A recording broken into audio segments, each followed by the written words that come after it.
It is I, back again for some more fumbling and frothing. Out of focus. Oh, wrinkles,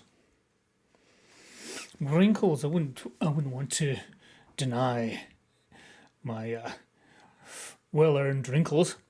Today, what am I doing? I'm in Baselight. I'm in Baselight, which I realised has a version you can download and use for no money.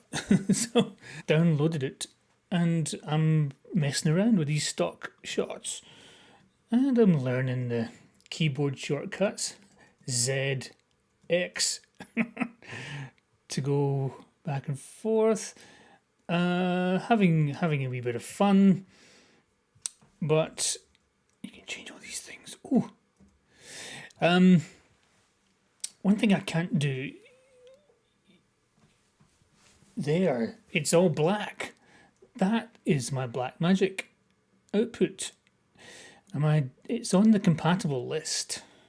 If I bring up, let's go into here.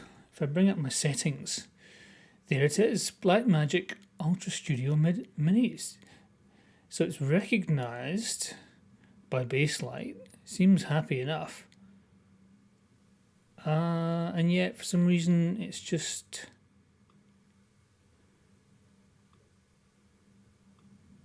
Oh, maybe it's this. Yeah, I've only got one wire.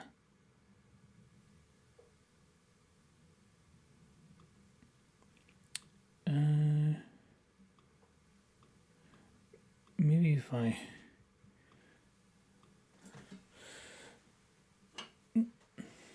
No. Well, I'll just have to live without it. I'm only messing about anyway. It's more to learn the... It's more to learn the sort of interface. I know that's kind of weirdness. Oh, hang on, wait a minute, fucking hell. Oh, yeah. So it's viewing this at rec. I thought it was viewing at rec 1886, but it seems to be converting it.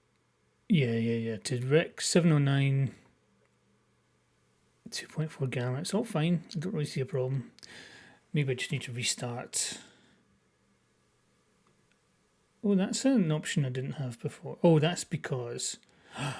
Oh. I've lowered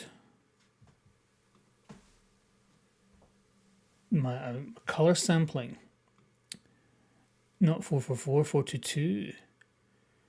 So let's see. Has that made a difference? It has not. Oh well. We'll just have to live with that.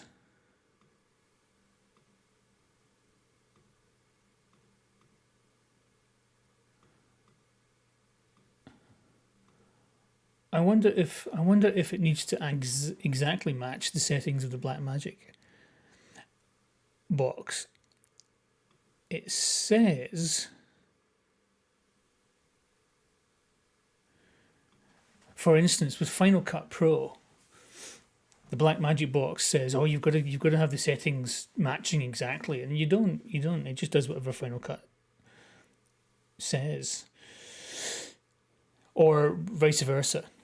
You know, if you set the Blackmagic to, HD 25 progressive, then that's just what Final Cut will send to it, regardless of how you've got Final Cut set up. So one setting does both.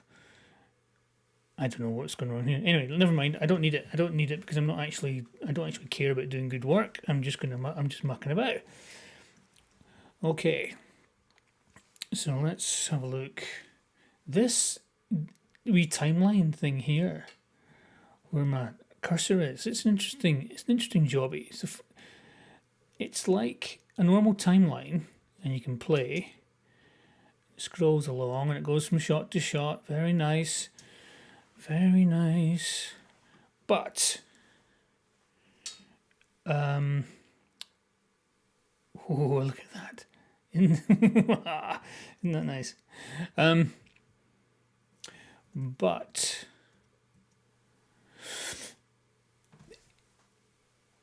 the main clip is on the timeline, and when you add a layer in everything else I've ever used, the layer appears on top, and it's like whatever's on top it's almost like you look down. So if you put something on top, you see that first, and then you can see what's beneath it underneath. Here, let's add a few layers. You can see bong, bong, bong, bong, bong.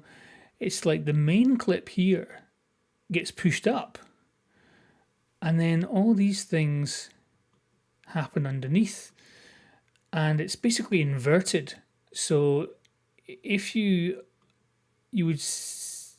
see this, and then you see this. So if this was like a mask, let's right, I've got one layer, which is I was mucking about with my curves. Oh. And all this other stuff. And that's all in one layer, which I understand is not probably the way you want to do it.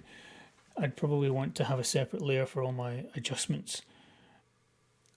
But let's add another one, and let's see what we can do.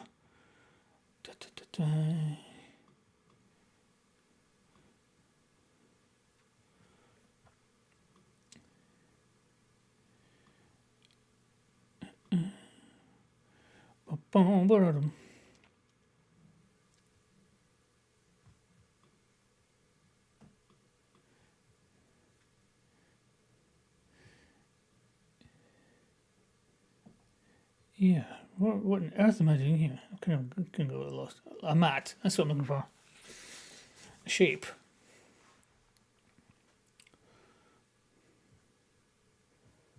Freehand, new shape. Let's just draw this funny pizza thing.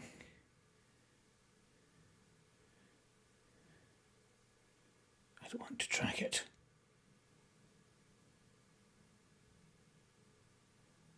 I'm going to tell you what, let's not do that.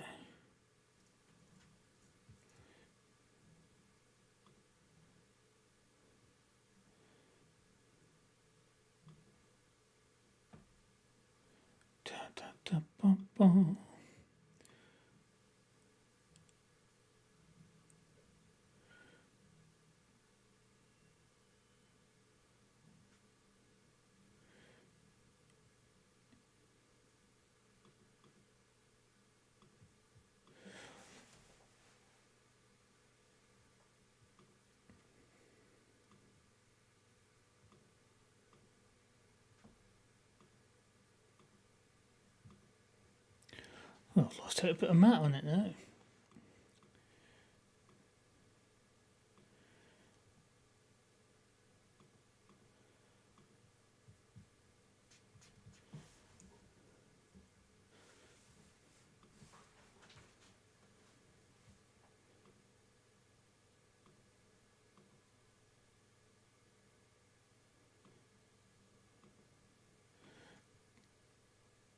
Completely lost.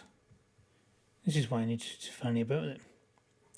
Anyway, imagine for a second I put a sort of big shape. In most editing applications, the shape would sit on top of the thing underneath it. Not so here. The shape is underneath. So, very strange. Very strange.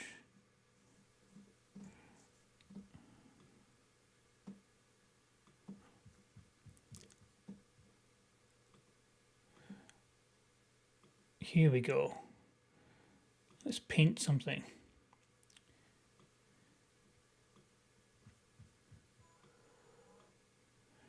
Matte brush, use my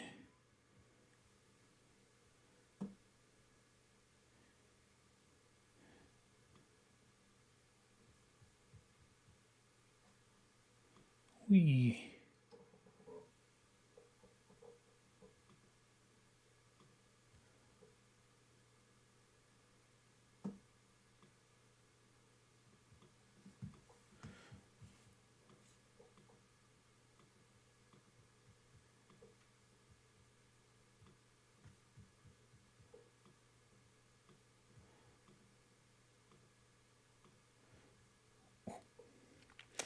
Oh, goodness.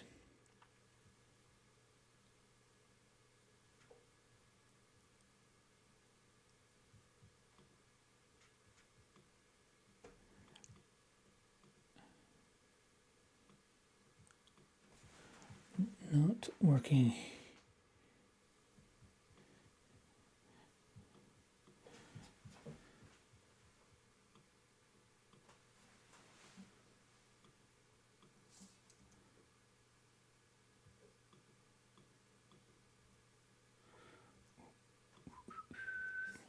Let's just... Oh, there it is.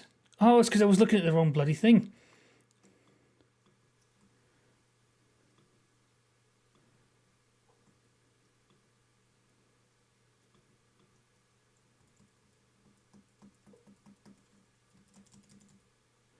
Right.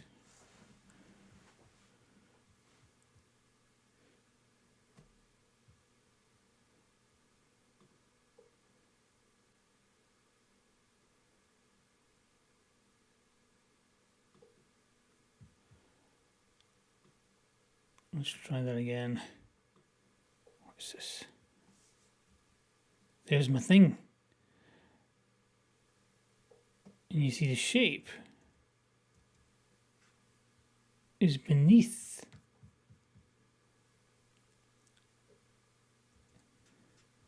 So this layer here is now only going to have the shape. So let's make that, let's desaturate it. There you go. So I've got the, if I move up, that's the original, that's the color correction I did earlier. And then I've got to go down to see my little shape. And then the blending at the very bottom is a black and white layer that only shows through that shape. So strange. So the shape is in, it's weird, the shape is on top. I don't know if I'm explaining this well. The shape, this shape is on top of the black and white layer.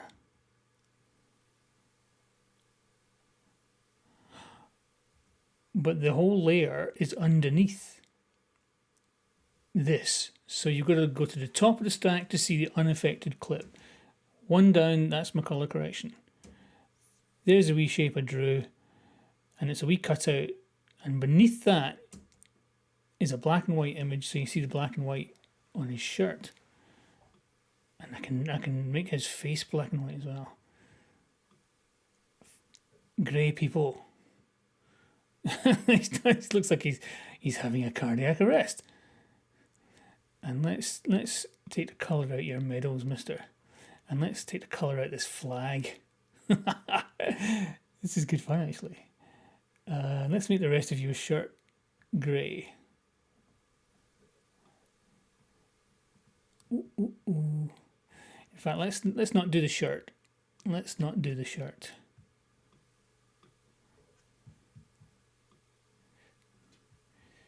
Let's just do his skin.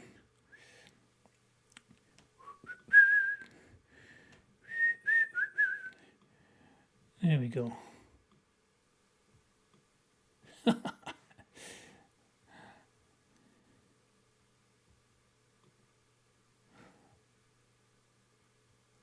But I can always disable that. So there's the original shot, my grade. Having fun. So it's inverted as to what I'm used to. So that's going to take some thinking about. That is going to take some thinking about, but I can kind of see the logic, because when you look at the timeline, the bottom strip is kind of everything you see.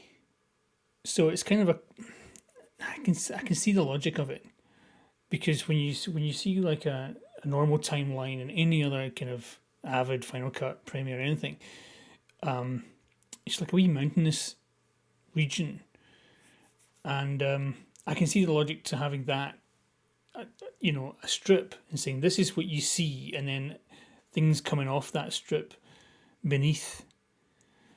So that this shot with no effect on it sits next to this one, but you know that this is the bit that you're actually looking at.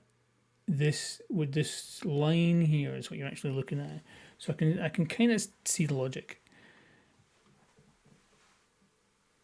These grey men. Anyhow, so let's do a wee correction. Let's find a shot that's. Oh yeah, so here's Soldier Boy again. So this is a good opportunity for me to brush up my skills.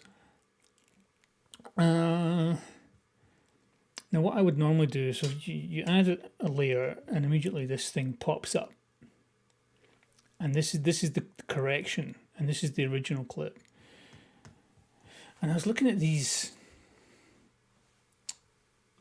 things. Dim, balance, light. I would assume that the outer ring is kind of sort of luminous, and the inner ring is which seems to be mimicking the kind of trackball, is color. So I can make it more red. So yeah, these are the mid-tone colors, and these are the highlight colors, and I can kind of move this around the outer wheel, but it's really hard to do without the wheel. And I've found that it only actually goes, if I'm just banging a number, it only actually goes a quarter of the way around, and it won't go any further. So I think I'm using this wrong. I think I'm going to leave that alone. I think I'm going to have to look up what that is and find out. What I normally do, to be perfectly honest with you, they've got all these film grades with your shadows, midtones, highlights, and in a video grade it's called lift, gamma, gain.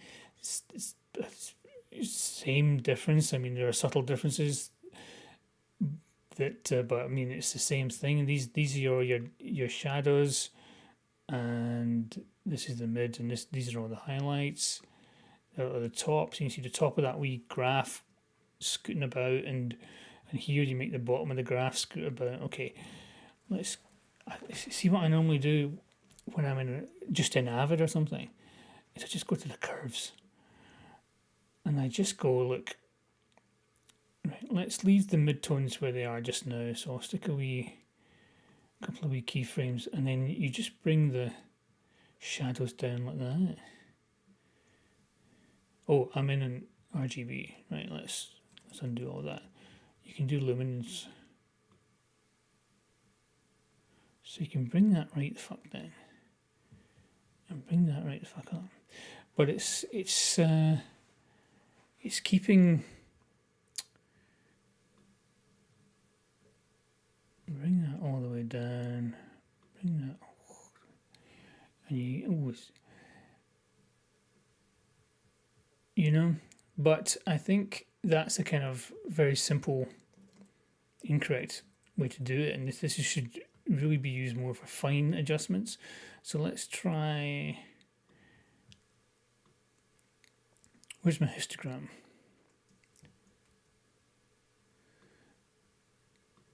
Okay, so I've got a wee histogram.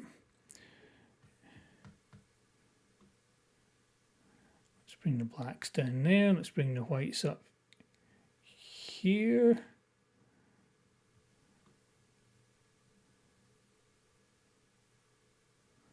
The mids up and the blacks back down. And the whites up again.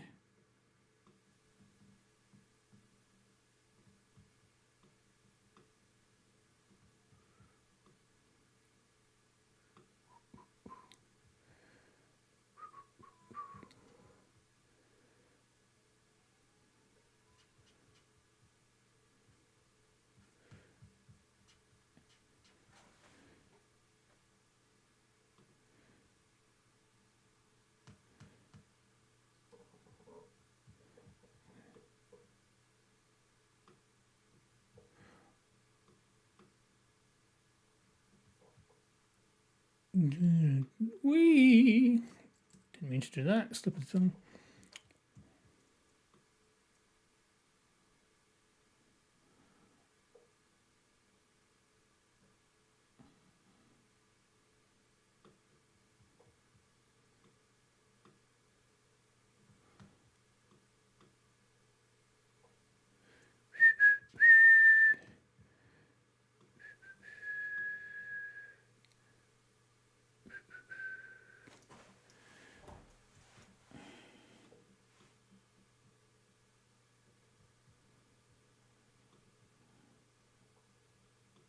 Da da ya da dee.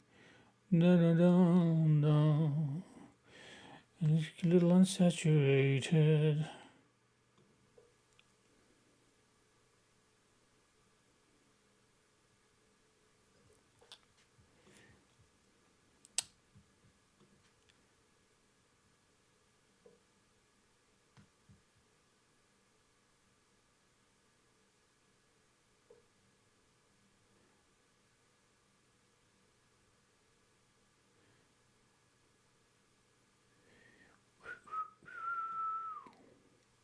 So all these controls are kind of doing roughly the same thing.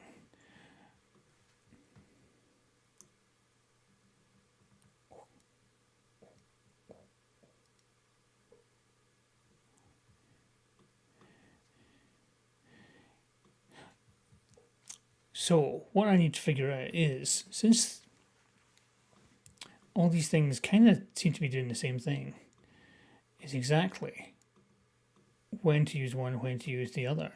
Because, as I say, what I tend to do now is I just jump into the curves and I stretch this down, stretch this up, that's my contrast. And then you can affect the mids by bulging it in the middle. But I get the feeling that this is more for fine tuning, and I'm supposed to use kind of broad sort of contrast controls, and this lift, gamma, gain. Lift, gamma, and gain.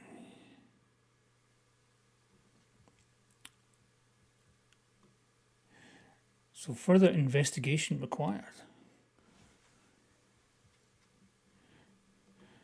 And then I can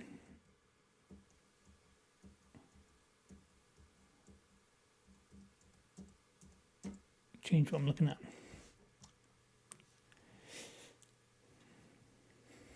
Alright, well, I'm going to muck about with this. Probably not a spectator sport, and I probably won't do myself any favours as I fumble about blindly like an idiot, but it's interesting. It's an interesting way of, a different way of thinking about a timeline. Much more granular controls with all kinds of things that kind of do the same thing, but probably the subtle difference between them makes all the difference as to when to do it. I know that a broad, if you look at a histogram here, a broad contrast control to broaden that out, and then tweaks with keyframes in my curve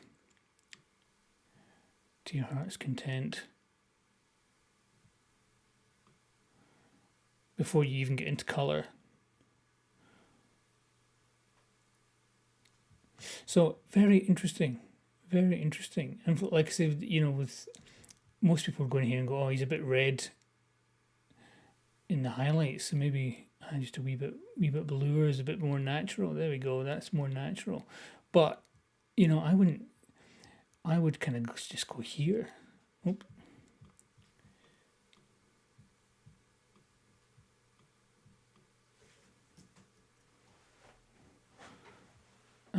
I would go to the curve, and then I'd go to the red curve, and I'd say, rather than just bring the highlights down, I would do it in a wee. I'd do it with the curve, and that brings his highlights down, makes his face a bit less red. And I suppose I'm doing all these different grades, a curve video, and I'm screwing around with it on the one layer. And I think what I should be doing is separate layers for each, so that I can isolate my work.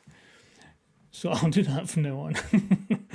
But I'm just mucking about. I am just mucking about. Very interesting. So yeah, so he's got a bit better there. I like my grey men.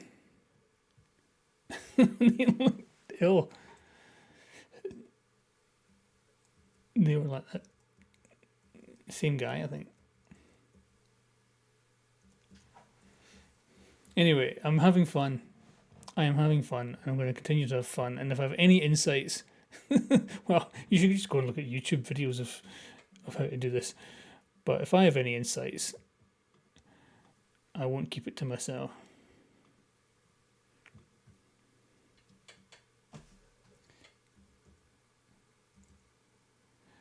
Oh, and I've got to watch because this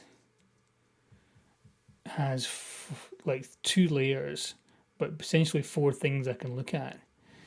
2 layers of grade, the original clip and my matte. I can move my zone of attention too high. This has only got 2.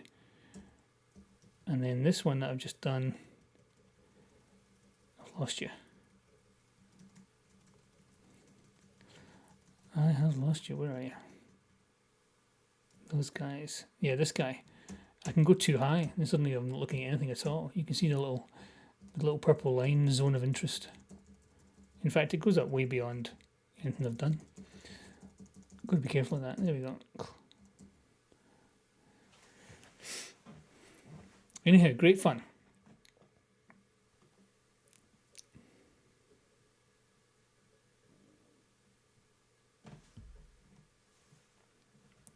And I'll try and get my black magic thing working as well for this output. Because ultimately, if I ever do this, I'll need to monitor it on my little broadcast monitor here. So I'll need an output of some sort. Anyhow, that's for me to worry about.